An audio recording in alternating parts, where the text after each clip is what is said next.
벌써 18년 6개월이 지나갔고 새로운 하반기가 시작되는 날입니다. 7월 1일 오늘 주일 새로운 달을 맞이하면서 여러분과 함께 나눌 은혜의 말씀은 삶을 변화시키는 새벽 기도라는 것입니다. 우리의 삶이 변화될 수 있으면 좋겠다. 우리의 지금까지의 삶의 모습들, 이런 기조들이 변화될 수 있으면 좋겠다. 우리들은 이와 같은 소망들을 가지고 있습니다. 어떻게 우리의 삶이 변화될 수 있을까? 이 말씀을 통해서 함께 은혜 나누기를 원합니다. 오늘 우리가 읽은 성경 말씀은 시편 기자의 신앙 고백으로 시작하고 있습니다. 하나님은 우리의 피난처시요 힘이시니 환난 중에 만날 큰 도움이시라. 이 성경 말씀을 읽으면 우리가 교리에서 배우던 하나님의 모습이 아닌 시인의 삶 속에 있는 것들로 하나님을 표현하고 있는 것을 볼 수가 있습니다. 하나님은 우리의 피난처시요. 내가 교리서를 쓴다면 하나님은 피난처라 이런 말을 안 씁니다. 그건 교리가 되질 않아요. 하나님은 나의 힘이다. 힘이란 용어도 하나님을 표현하는 교리의 용어가 아닙니다.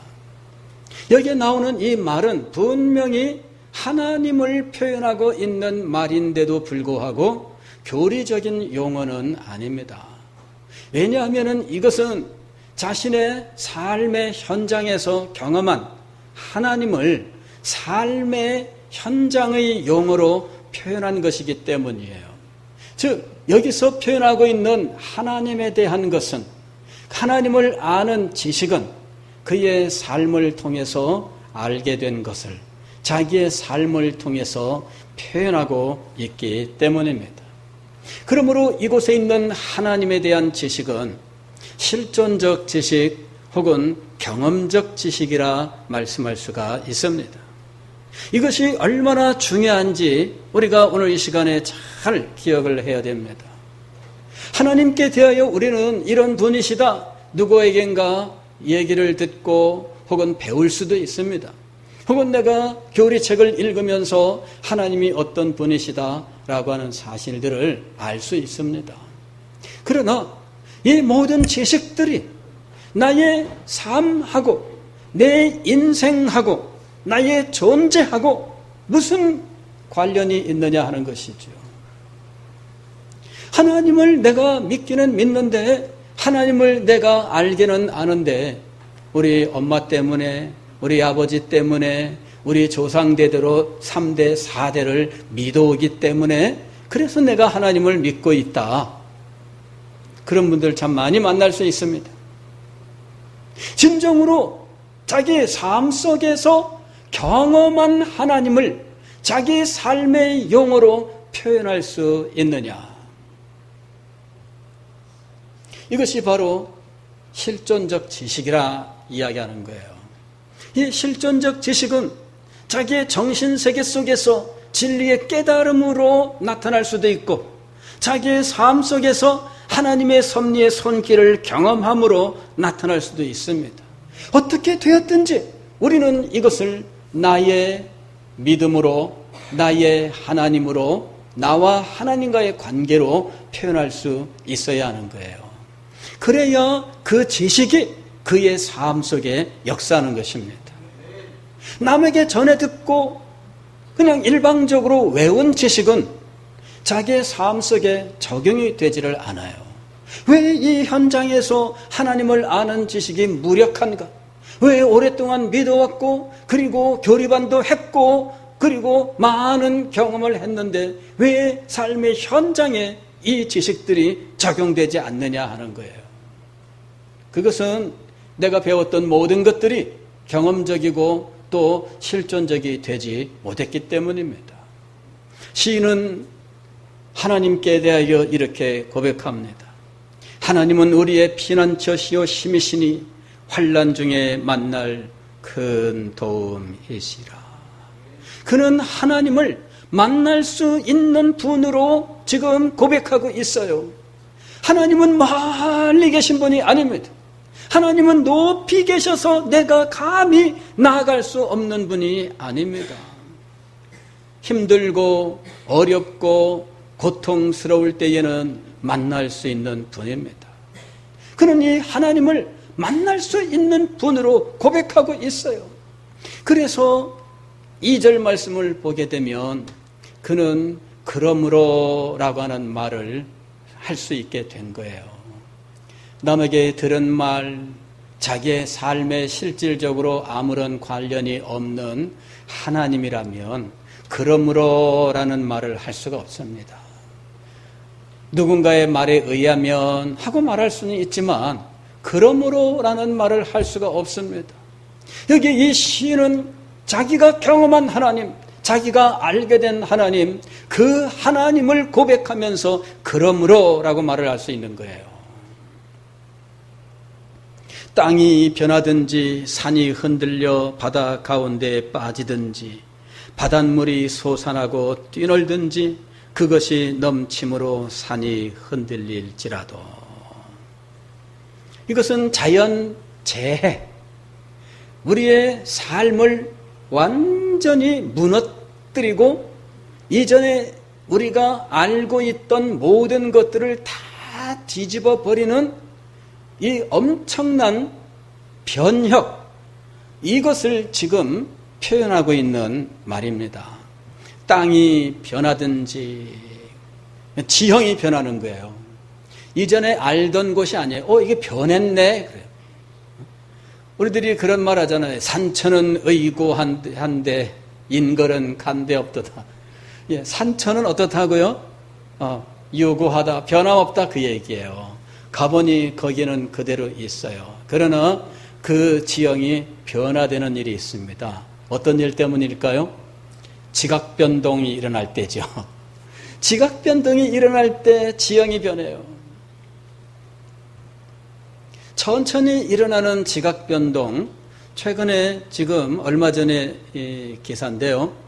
아프리카 대륙이 지금 갈라지고 있다 그래요. 아프리카 대륙이. 케냐로부터 해서 이 빅토리아 폭포 쪽으로 해서 이렇게 지금 아프리카 대륙이 갈라지고 있는데 수십 킬로에 걸쳐서 땅이 지금 벌어져 있어요. 이게 지금 뭐 몇백 년은 아니지만 그보다 훨씬 더 많은 세월이 흘러야 되겠지만 이 땅이 지금 이렇게 벌어지고 있는 거예요. 그래서 아프리카 대륙이 두 개로 지금 나눠지고 있다. 나중에는요, 아프리카 대륙 지도가 바뀔 거예요. 이게 둘로 딱 나눠지면은, 엄청난 변화죠. 땅이 변하든지. 이거는 천천히 일어나는 변화예요. 갑작스럽게 일어나는 지각변동은 뭘까요? 지진입니다. 지진. 지진에 의해서 산이 흔들리고 무너져 내리는 일들도 일어나요. 지진에 의해서 땅이 갈라지고 뒤집어지는 일들도 일어나요. 이것은 우리의 삶을 완전히 바꿔놓는 사건입니다. 산이 흔들려 바다 가운데 빠지든지 이런 일들은 화산 활동을 통해서 일어나는 거예요. 용암이 분출하고 화산재가 하늘로 몇 킬로씩 올라갔다가 이 재가 온 지방에 막 떨어지는데 바닷가에서 화산 활동이 일어나면 이 용암이 땅속에 있던 용암들이 막 솟아오르면서 바다로 그냥 막 떨어져요. 그리고 이것이 분출하는 힘이 강력하면 퍽퍽 그냥 폭탄 쏘듯이 용암이 막 퍽퍽 튀겨오르는데 이것이 수 킬로, 10킬로 막 이렇게 막 이 불덩어리가 날아가요. 이래가지고 이 불덩어리가 팍팍 떨어지는 겁니다. 굉장히 무서운 거죠. 바닷물이 솟아나고 뛰놀든지 해일이 일어나는 거예요. 바닷속에서 지진이 일어나면 혹은 바닷속에서 화산이 발생하면 이런 일들이 벌어집니다. 바닷물이 솟아나고 뛰놀든지 이런 일들이 일어나요. 그 다음에 그것이 넘침으로 산이 흔들릴지라도 이거는 바닷물이 한쪽 방향으로 쫙 밀려오는데 이게 쓰나미예요. 모든 것이 뒤집어지는 자연재해죠. 이와 같은 의미를 가진 사건들이 우리에게 찾아올 수 있습니다. 우리가 알던 삶이 전혀 유지되지 않는, 우리가 이제까지 믿고 살아왔었던 모든 기반들이 완전히 무너져 내리는 이런 일들이 일어날 수 있습니다. 최근에도 우리나라에서도 있었던 일이죠. 어떤 사람이 길을 걸어가는데 갑자기 도로 한가운데가 푹 꺼져버리는 거예요. 이래가지고 이 사람이 인도를 걸어가고 있었는데 갑자기 인도가 푹 꺼져는 거예요. 이래가지고 이 사람이 땅속으로 사라졌어. CCTV에 그 장면이 나왔어요. 그래 보니까 멀쩡하게 걸어가던 사람이 갑자기 쑥 하고 빠져버리고 마는 거예요. 다행히 한 2m 정도의 공간이라서 이 사람은 그냥 찰과상은 입었지만 그래도 무사히 구출돼서 나왔어요. 그랬는데 여러분, 이 갑작스럽게 생긴 이 동공, 이것 때문에 터키에서는 한 마을이 사라졌어요. 마을이. 하룻밤 자고 나니까 마을이 없어졌어요. 그 마을에 살던 사람들은 어디로 갔을까요? 원인은 무엇이냐 하면은 터키 그 중부에 거기는 비가 내리지 않아요. 메마른 땅입니다. 그런 사막과 같은 곳에 마을들이 있는데 현대 그 농사법이 도입이 됐어요. 사막에 지하수를 끌어올려서 이 지하수로 이제 이 스프링클러로 물을 뿌려서 이제 채소도 재배하고 그 다음에 수로를 집집마다 이렇게 마을에 흘러가게 하면서 그 물로 집집마다 나무도 키우고 이래서 사막 한가운데에 나무가 무성한 푸른 이 마을이 형성이 된 거예요. 이야, 이게 현대 농업 발전의 결과 얼마나 놀라운 일이 일어났는지. 근데 지하수를 퍼올리고 난 다음에 지하수가 있던 그 땅 속에 그 자리가 빈 공간이 되어버렸어요. 그리고 어느 날 이 빈 공간이 폭삭 무너져 내린 거 있죠. 그랬더니 이제까지 우리는 단단한 땅인 줄 알고 살아왔어요. 수천 년 동안 그렇게 살아왔어요. 그 자리에서. 그랬는데 그 단단한 땅이 어느 날 푹 꺼지면서 마을이 사라진 거예요. 잘 살려고 했어요. 그런데 믿었던 땅이 무너져 내려서 사람들이 사라지고 집이 사라지고 마을 전체가 한꺼번에 사라져 버렸어요. 여러분, 그런 일들이 우리 인생에 얼마든지 일어날 수 있습니다. 우리의 삶을 뒤집어 놓는 이런 사건들이 우리에게 일어납니다. 그것이 어떨 때는 사업의 실패일 수도 있고요. 그것이 어떤 경우에는 질병일 수도 있고요. 그것이 어떤 경우에는 아주 어떤 큰 사건일 수도 있어요.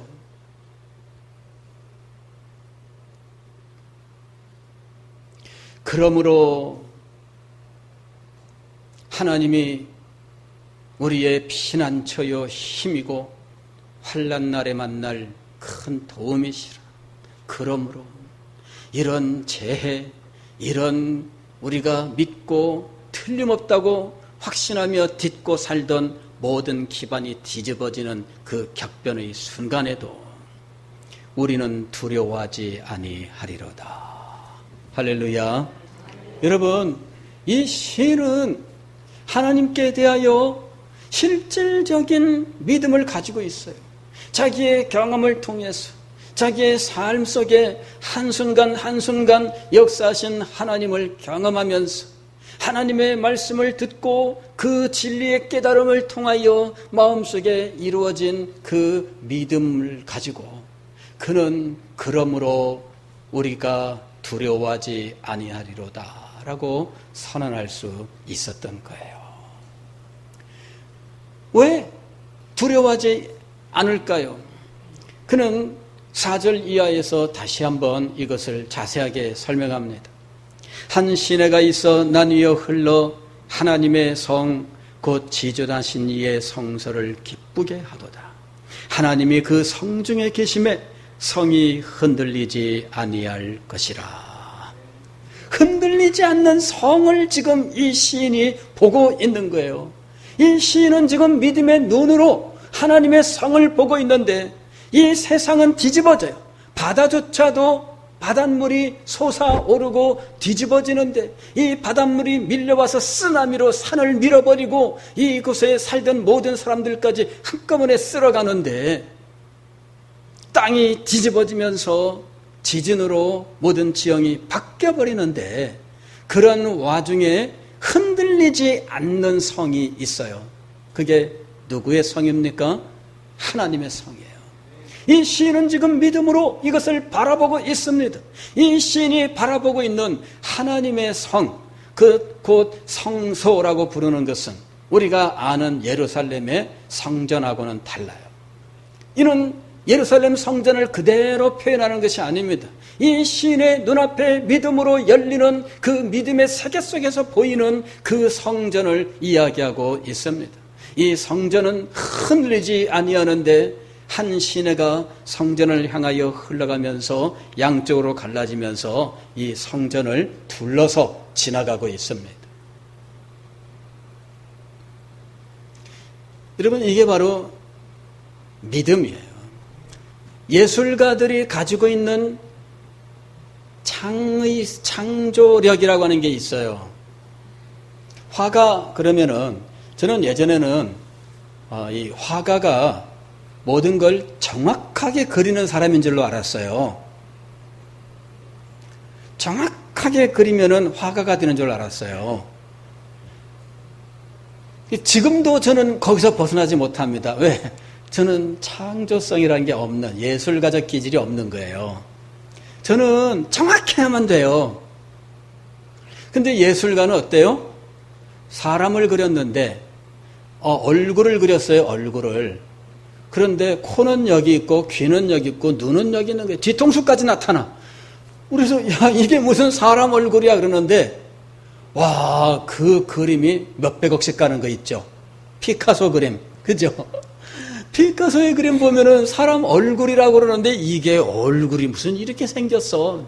그게 예술가의 상상력이에요. 예.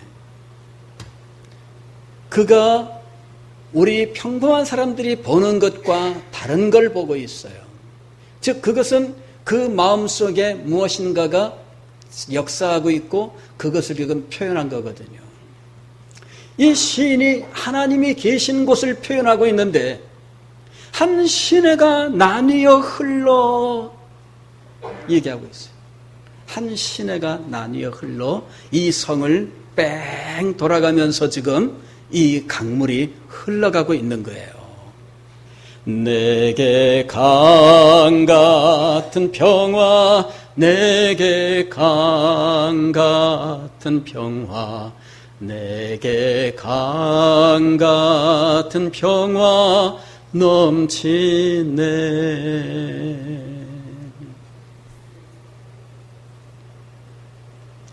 에스겔 선지자가 환상 속에 천사의 이끌림을 받아 예루살렘 성을 찾아가요. 성전에 들어가게 되었는데 그때 마침 이 성전으로부터 구름이 나오는 거예요. 이 구름이 떠나가요.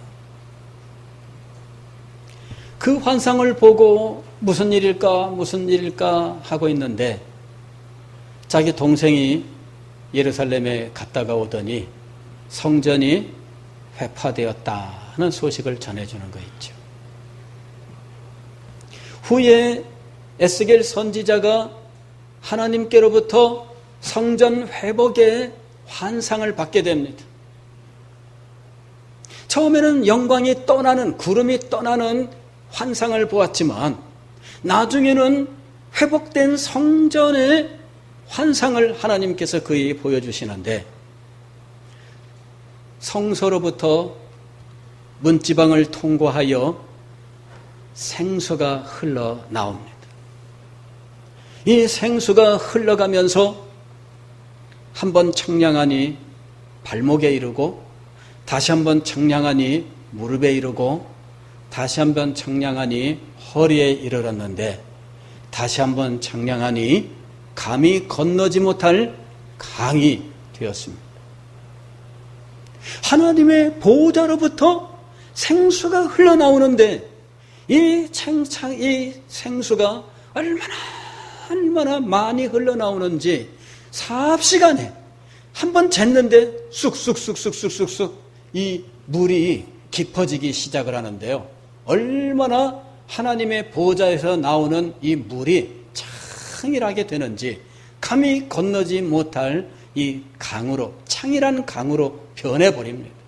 그리고 이 강물이 흘러가는 곳마다 모든 갯벌들이 솟아나게 되고, 이 강물이 흘러가는 곳마다 회복되는데 나무들이 살아나고, 그 나무들은 이 생수를 받음으로 생명나무가 되어버리는 거예요. 여러분, 하나님의 보호자에서부터 생명이 흘러나오고 은혜가 흘러나옵니다. 한 시내가 있어 이 성소를 둘러싸면서 이 시냇물, 이 생명수는 어디에서 나오는 것일까요? 하나님으로부터 나오는 거예요. 시인은 성소를 지상에 있는 어떤 성소로 보고 있는 것이 아니에요. 그는 믿음으로 이 영광스러운 은혜와 생명으로 충만하여 하나님으로부터 솟아나는 이 생명과 은혜를 지금 그 성소에서 목격하고 있는 겁니다. 마치 화가처럼.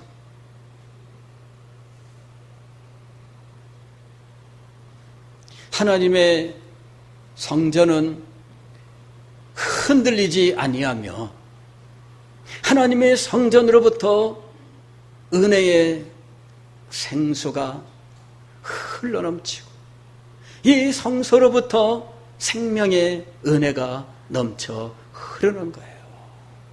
예수 그리스도께서 그 배에서 영생하도록 솟아나는 샘물이 되리라 하고 말씀하셨던 이 성령의 놀라운 은혜, 그 다함이 없이 흘러나오는 영원토록 넘쳐나는 이 놀라운 생명의 은혜, 이것이 바로 하나님의 보호자로부터 흘러나오는 것입니다. 시인은 지금 하나님께 대하여 그냥 배운 어떤 지식, 어떤 교리적인 진술, 이것이 아니라 그의 삶을 통하여 알게 된 하나님, 그리고 그가 믿음으로 바라보면서 목격한 하나님을 지금 표현하고 있는 것입니다. 그런데 그 하나님이 새벽에 자신을 도우시기 때문에 두려워하지 않는 거예요. 새벽에 하나님이 도우시리로다. 할렐루야. 예. 우리는 두려워하지 아니하리로다. 왜? 흔들리지 않는 성에 계신 하나님, 다함이 없는 생수, 그 은혜의 강물, 이것을 흐르고 넘치게 하시는 하나님, 그분이 새벽에 나를 도우실 것이기 때문입니다. 새벽에 나를 도우신다는 것은 무엇을 의미할까요? 그냥 맥없이 자고 깼더니 하나님이 은혜 주신다는 말씀입니까? 그게 아니에요. 새벽에 내가 하나님을 만난 거예요. 환난 중에 만날 큰 도움이시라 그랬잖아요. 땅이 뒤집히고 바다가 뒤집어치는 이 삶의 어떤 변혁의 때에 우리의 삶의 기반이 무너져 내리고 이러는 이 순간들에 우리는 어떻게 해야 되는 것입니까? 하나님을 만나야 되는 거예요. 기도할 수 있다는 것. 여러분, 이것이 얼마나 큰 은혜인지 몰라요. 기도할 수 있다는 것, 얼마나 큰 축복인지 모릅니다. 그런데도 불구하고 그 삶이 무너지는 그 순간에도 하나님 앞에 기도할 줄 모르는 사람들이 많이 있다, 그 얘기예요. 여러분, 기도할 수 있다면 여러분, 우리에게는 소망이 있는 거예요. 기도할 수 있으면 여러분의 삶이 무너져 내리는 그러한 모든 일들을 두려워할 필요가 없습니다. 오늘 시인은 이것을 고백하고 있는 겁니다.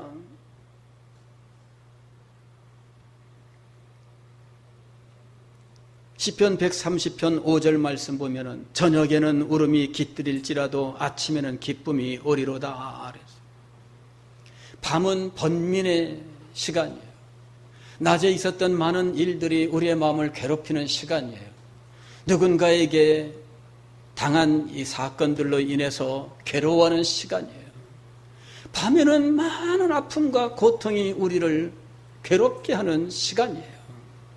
저녁에는 울음이 깃들일지라도 한날에 얼마나 많은 수고와 아픔과 슬픔이 있었는지 저녁에는 울음이 깃들일지라도 아침에는 기쁨이 오리로다. 여기 아침이라고 번역한 말은 히브리어로 보케르인데 시편 46편 5절에서 새벽이라고 번역한 말과 동일한 말입니다. 이거는 해가 뜨려고 하는 이 미명, 우리가 새벽 미명해라고 말하는 그 시간을 말하는 거예요. 그러면 하룻밤 자고 나면은 기쁨이 찾아온다는 말일까요? 아니에요. 전날 밤에는 많은 번민이 있었으나 그는 날이 밝기 전에 하나님 앞에 나아가서 기도한 거예요. 그가 하나님을 만난 겁니다. 그리고 하나님께서 그를 만나주시고 그의 마음을 당신의 손으로 만져주시고 위로하시고 그에게 하나님의 약속을 주시고 하나님께서 그에게 새로운 힘과 능력을 베풀어 주셨던 거예요. 시편 143편 8절 말씀 보면 아침에, 이게 새벽으로 번역한 말과 같은 말입니다. 새벽에 나로 하여금 주의 인자한 말씀을 듣게 하소서. 새벽에 누구의 음성을 들어야 됩니까? 하나님의 음성을 들어야 돼요. 시편 90편 14절 말씀을 보면 새벽에 주의 인자하심이 우리를 만족하게 하사, 새벽에 하나님을 만나 하나님의 인자와 자비와 긍휼을 맛보고 우리의 영혼이 우리 아버지 하나님으로 말미암아 만족하게 되며 우리를 일생 동안 즐겁고 기쁘게 하소서. 새벽에 만난 그 하나님, 그 만남이 우리의 일생 전부를 기쁘고 즐겁게 하는 거예요. 여러분, 그냥 아침에 깨어 일어나면은 무조건 이런 일이 일어나는 것이 아닙니다. 아침 일찍 일어나서 사람을 만나기 전에 먼저 누구를 만나는 것입니까? 하나님을 만나는 거예요. 사람의 말을 듣기 전에 먼저 누구의 말을 들어야 합니까? 하나님의 말씀을 들어야 하는 거예요. 교회의 역사 속에서 하나님께 은혜를 입었던 사람들은 바로 이 성경에 나오는 이 시인처럼 새벽에 하나님을 만난 사람들이었어요. 우리 한국교회는 1907년 평양 대부흥이 있던 그때 이 부흥 집회를 준비하면서 새벽 기도를 하기 시작을 했고, 부흥회 그때에 하나님께서 놀라운 이 역사적인 부흥을 주시면서 한국 교회에 아예 새벽 기도라고 하는 것이 자리를 잡게 된 경우입니다. 그래서 우리는 새벽 기도 하면은 그냥 교회에서 진행하는 프로그램 정도로 생각하는데 사실은 성경적으로 하나님을 만나는 시간으로서 많은 신앙의 위인들이 이 새벽에 하나님의 은혜를 입었던 거예요. 그것이 110여 년 전에 우리 한국 교회의 교회 속에 하나의 수단으로 정착이 되었고, 이제 이 시간에 하나님 앞에 나와서 기도하면서 하나님을 만난 사람들이 그동안에 얼마나 많았는지, 그 시간에 하나님 앞에 나와 기도하면서 눈물을 흘려 부르짖고 자기의 모든 사정을 말씀드리면서 하나님의 은혜를 입고 하나님의 능력을 체험하고 하나님의 약속을 받고 그 자리에서 일어날 때에는 새로운 힘으로 충만하게 되어서 하루를 시작할 수 있게 되었던 거예요. 얼마나 많은 사람들이 새벽에 하나님을 만났는지, 그 사람들이 새벽에 하나님을 만남으로 해서 우리나라가 일제시대에 암울했던 어둠을 이겨내고 마침내 해방을 맞이하게 되었고, 새벽 시간에 하나님을 만났던 사람들의 그 부르짖음 속에서 6.25의 그 비극을 이겨내게 되었고, 오늘까지 우리나라가 이렇게 발전해 온 겁니다. 하나님께서 이 새벽 기도를 통해서 얼마나 많은 영혼들을 축복하셨는지. 최근에는 특별 새벽 기도회라고 하는 이름으로, 일명 특세라고 하는 이름으로 기도를 하면서 새벽에 하나님을 만난 사람들의 놀라운 역사들이 있습니다. 새벽에 하나님을 만난 사람들, 이 세상에 사람을 만나기 전에 하나님을 만나고 사람의 말을 듣기 전에 하나님의 말씀을 먼저 들었던 사람들, 이 사람들에게 하나님께서 은혜를 베푸시는 것이 마땅한 거예요.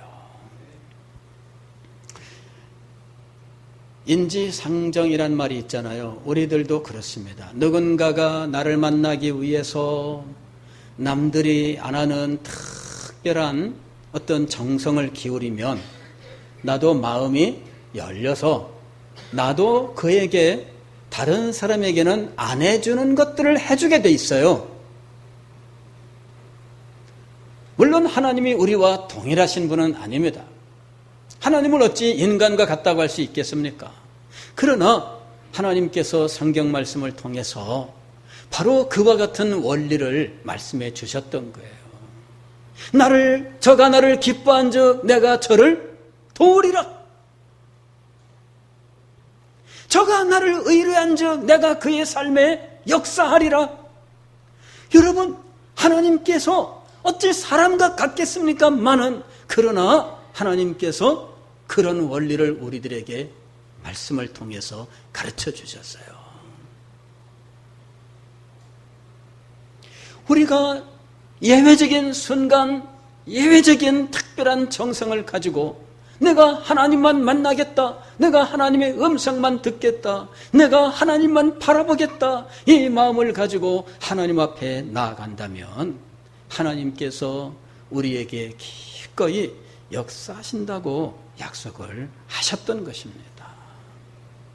이 약속의 말씀을 믿는 사람들, 그들은 기꺼이 하나님 앞에 나아가되 새벽 시간에 아무도 만나기 전에, 그 누구의 말을 듣기도 전에 하나님을 만나고 하나님의 음성을 들었던 것입니다. 사랑하는 성도 여러분, 오늘 우리는 새벽이 얼마나 소중한 것인지를 알아야 됩니다. 새벽 기도를 한다고 하는 것은 자기의 생활의 스케줄을 조정하고 새벽에 하나님을 만나는 것을 중심으로 자기의 삶을 새롭게 정리하는 것을 의미합니다. 자기의 삶을 변화시키지 않고 새벽 기도를 할 수가 없어요. 너는 새벽 2시까지 게임합니다. 이런 사람 새벽 기도 할 수 있을까요? 자기의 삶을 바꾸지 않으면 할 수 없습니다. 자기의 삶을 변화시키지 않으려고 하는 사람들은 새벽에 하나님을 만날 수 없습니다. 새벽에 하나님을 만나려면 자기의 삶의 스케줄을 바꿔야 돼요. 자기의 삶의 우선순위를 바꿔야 돼요.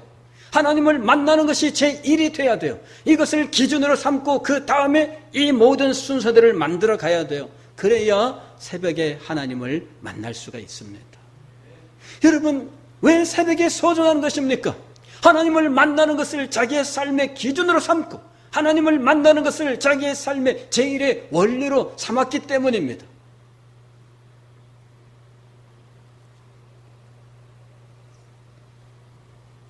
오늘 우리는 하나님을 만나는 것을 소망해야 됩니다.